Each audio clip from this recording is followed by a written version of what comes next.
Isang matagumpay na operasyon kontra kriminalidad ang isinagawa ng Quezon City Police District kung saan 2 regional level most wanted persons ang naaresto sa magkaiwalay na manhunt operation sa Quezon City. Unang naaresto ang pang-7 most wanted person ng National Capital Region Police Office na si alias Reggie, 43 taong gulang at residente ng Barangay 160 Libis Baysa, Caloocan City.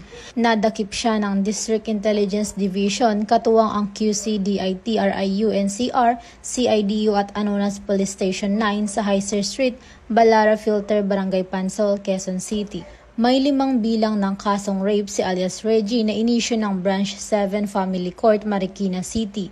Sa kasalukuyan, nasa kustodiya na siya ng Anonas Police Station 9 para sa dokumentasyon at tamang disposisyon. Samantala, isang matandang lalaking kinilalang si alias Rene, 84 na taong gulang ang naaresto sa kanyang tahanan sa Barangay Marilag, Project 4, Quezon City. Siya ay tinaguri ang number 3 Regional Most Wanted Person ng Police Regional Office Cordillera Administrative Region o PROCAR.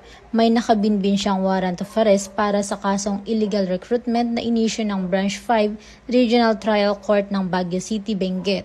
Patuloy ang QCPD sa mas pinaigting na kampanya laban sa kriminalidad para sa isang mas ligtas at tahimik na komunidad. Mula dito sa Camp Bagong Diwa, ako po ang iyong PNN correspondent, Patroluman Mikami Bahiwag, alagad ng batas, tagataguyod ng Balitang Pulis.